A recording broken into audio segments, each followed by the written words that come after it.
华为 P80 Ultra、vivo X200 Ultra。那这次就可谓是着眼于未来的创新手机对比硬件怪兽的性能手机了。本期看点如下，推荐大家仔细去看。这两台手机都是在影像上非常下功夫的手机，那么我们 ZPH 怎么可能绕得开它俩的对比呢？但是看我们的节目啊，选边站队的事情不要去做啊，跟别人抬杠吵架的事情也不要去做。我们的节目不需要占着流量。如果您在乎手机影像的话，那么我们希望您也能参与到摄影中来，能去热爱生活，观察生活。像现在很多朋友都把自己拍摄的照片发到了视频回复当中，非常感谢这些朋友啊，是你们真正带着大家能参与到摄影中来。如果你也希望更多的朋友能参与到摄影中来的话，别忘了给我们的节目来个点赞和加关注，尤其是加关注啊，这种操作对您来说非常的简单，但是对我们来说非常的重要。那下面就看看本期的摄影环节有哪些网友的摄影作品入选了吧。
器材虽然分好坏，但是摄影不论器材，能成像的设备都能参与到摄影中来。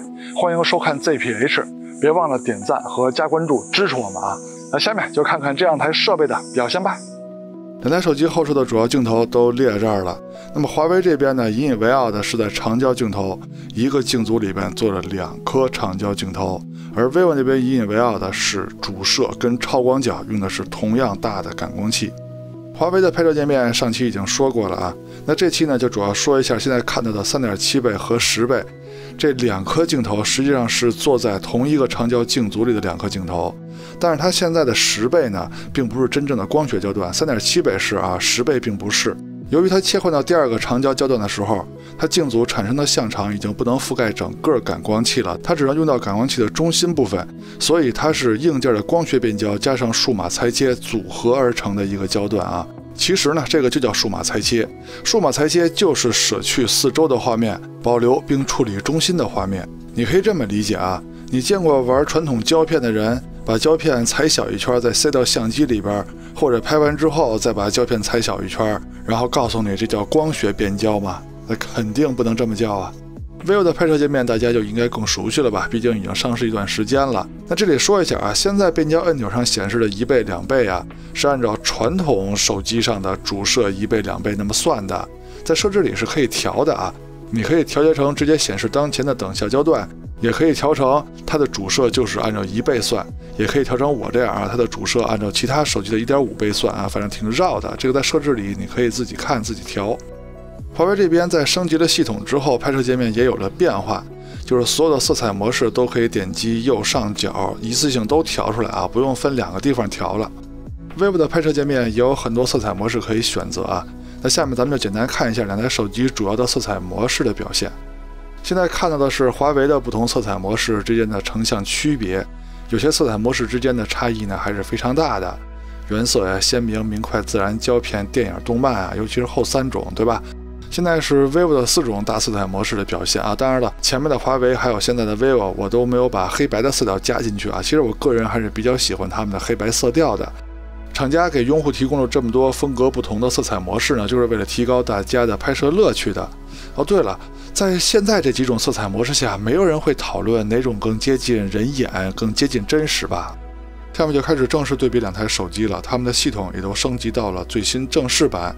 我们还是先从主摄开始聊。参数都列这儿了，这两台手机的主摄最大的区别呢是使用上的区别。虽然说它们感光器大小不一样，华为的主摄是1英寸底更大，但是它们的主要区别还是在使用上，等效焦段不同，也就是视角不同。华为的主摄跟其他传统手机的主摄视角是差不多的，等效24毫米。vivo 的主摄是等效35毫米人文焦段的。视角的不同反映在成片上，取景范围就会差很多。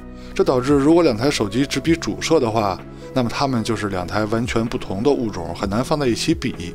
那如果都是24焦段，华为那边就是主摄的光学焦段，而 vivo 呢就只能用超广角镜头来数码变焦拍摄了。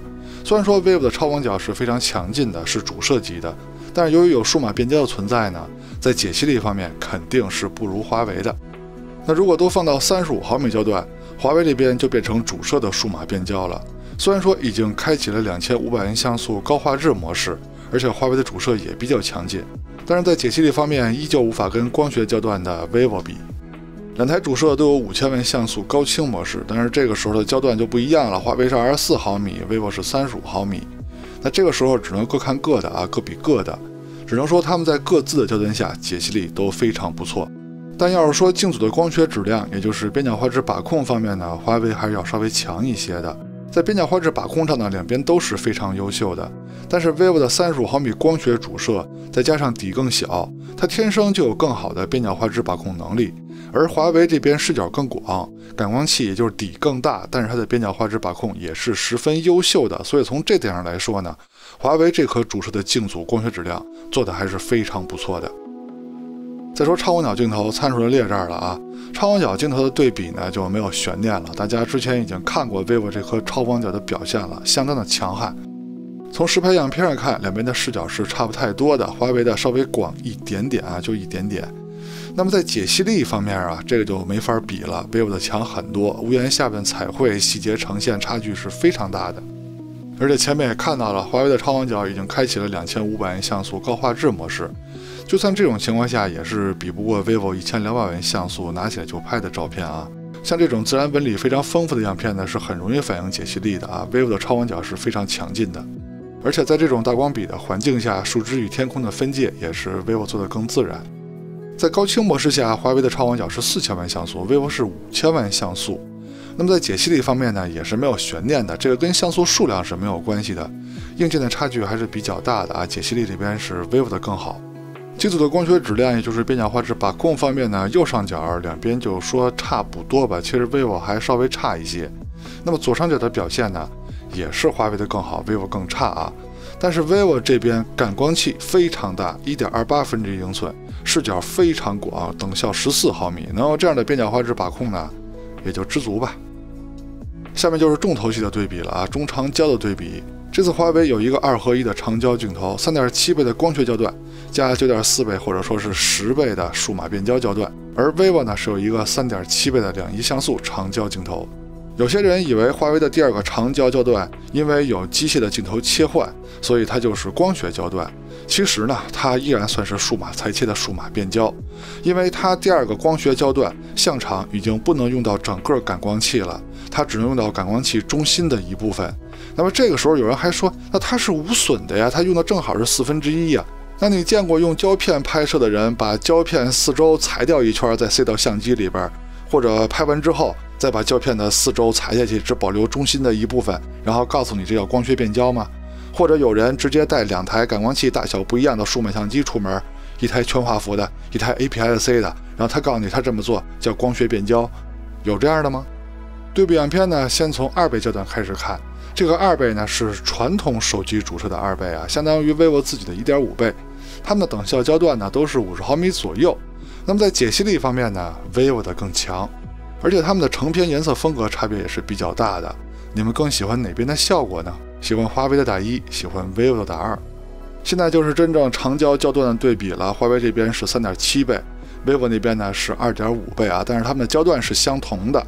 成片的颜色依旧差别比较大，你们更喜欢哪边的成片效果呢？还是喜欢华为的打1，喜欢 vivo 的打2？解析力方面依旧是 vivo 的更好。这个 3.7 倍啊，也就是等效85毫米的焦段比较重要，咱们可以再对比一组近景的啊。这组样片在成片颜色风格方面差别也是非常大的，你们更喜欢哪边的效果呢？那么在解析力方面依旧是 vivo 的更好。两台长焦镜头都有自己的高清模式，华为是4800万像素， vivo 是2亿像素。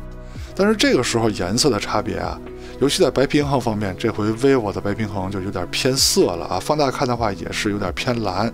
不过解析力方面依旧是 vivo 的更强。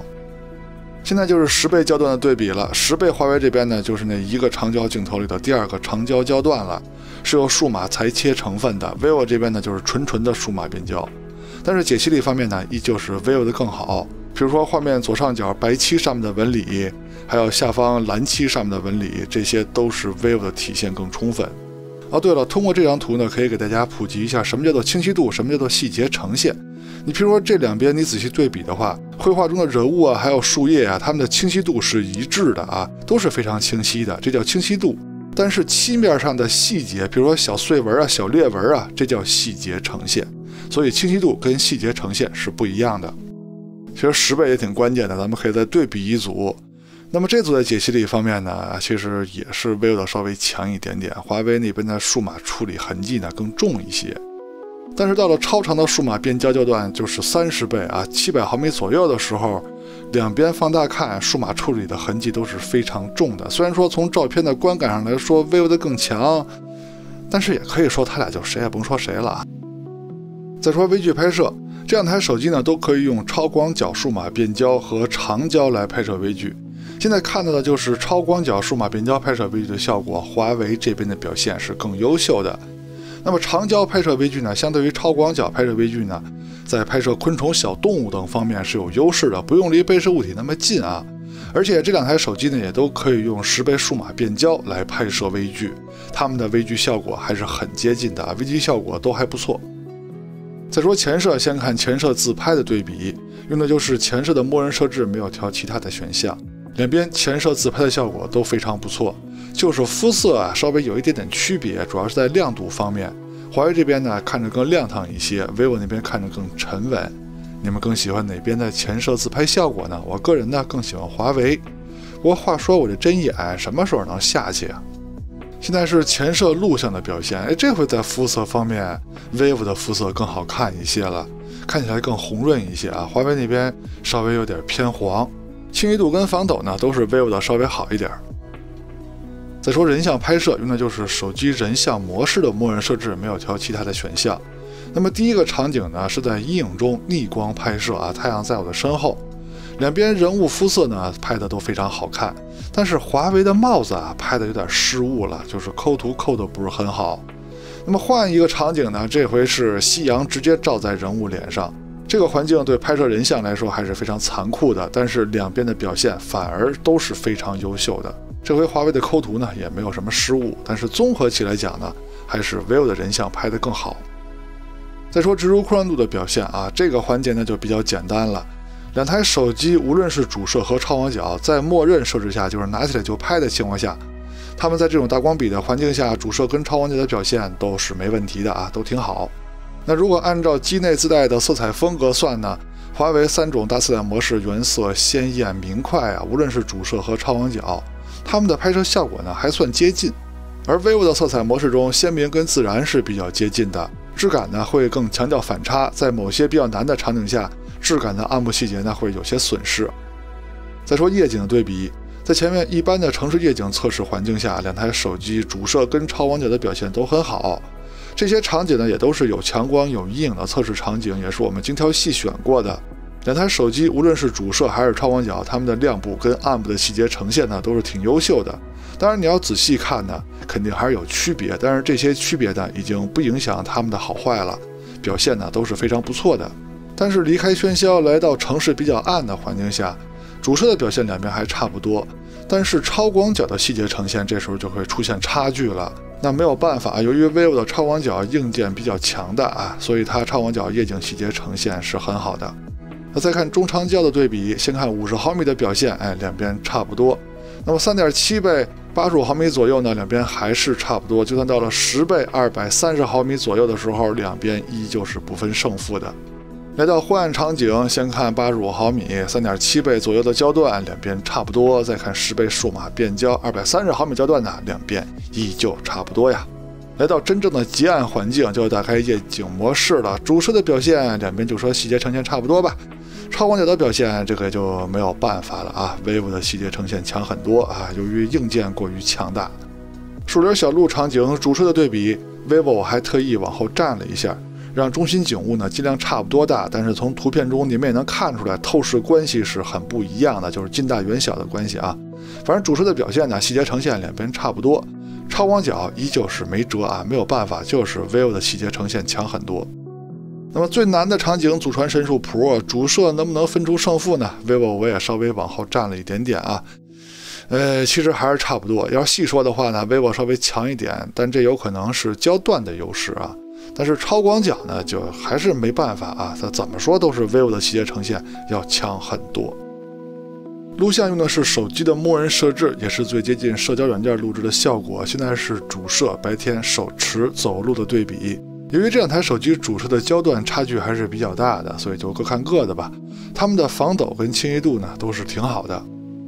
现在是超广角对比，颜色方面我更喜欢华为这边 ，vivo 那边是不是有些发白啊？防抖跟清晰度两边都不错。现在是2倍数码变焦的表现，也就是主摄的数码变焦，两边颜色区别还是挺大的。你们更喜欢哪边的颜色呢？我感觉华为的更好看，对吧？清晰度跟防抖两边差不多。现在华为是 3.7 倍 ，vivo 是 2.7 倍，但是它们的焦段呢是基本相同的，也都是光学焦段了。这回颜色我感觉是 vivo 的更好了，防抖跟清晰度两边都很优秀。现在是10倍焦段的对比，这回颜色呢又是华为的更好一些了 ，vivo 又有点偏蓝。那么清晰度跟防抖呢两边又差不多了。还有就是华为第二个长焦焦段，就是那个10倍焦段是不能用来录像的。现在华为的录像呢，就是用 3.7 倍光学焦段数码变焦拍的。现在是夜晚主摄录像的表现，两边除了焦段的差别以外呢，就是颜色的区别了。我感觉还是 vivo 的颜色稍微正一点啊。现在是夜晚很暗的环境下超广角的表现，这个差别呢就比较大了啊。vivo 这边由于硬件的优势呢，细节呈现、清晰度各方面吧，都比华为要强。现在是夜晚长焦的录像对比，华为是 3.7 倍 ，vivo 就是 2.5 倍左右吧，焦段稍微比华为长了一点，它们的表现都很优秀啊，防抖啊、清晰度啊各方面的都很好。现在是10倍焦段的对比，华为这边的解析力、清晰度是更高的啊。你别看华为现在是用 3.7 倍数码变焦录的，因为它第二个长焦焦段就是那个10倍是不能用来录像的，现在是 3.7 倍镜头数码变焦录的，但是它的底非常大，是 1.28分之一英寸的，夜拍还真是挺有优势的啊，比 vivo 在细节呈现方面要强。最后一个环节了，还是先说一下工业设计吧。当然了，这点呢还是让各位做主，你们更喜欢哪台手机的造型，哪台手机的长相呢？喜欢华为的打1，喜欢 vivo 的打2。P6080 Ultra 这次一镜双长焦的创新呢，不但是着眼未来，而且还取得了不错的效果。通过这次对比强悍的硬件怪兽 X200 Ultra 就能看出来哈。那 vivo 的战略呢，也是深思熟虑过的啊，否则就不会出现如此强悍又均衡的 X200 Ultra 了。那看完本期节目，大家对这两台手机的影像特点应该都有所了解了。那大家是更喜欢创新的华为呢，还是均衡强大的 vivo 呢？欢迎说出你的看法。OK， 到结尾了，看完前面内容，希望在选择方面为您提供了帮助，也希望您能喜欢我们的节目，别忘了点赞和加关注支持我们啊！我们下期节目再见，拜拜。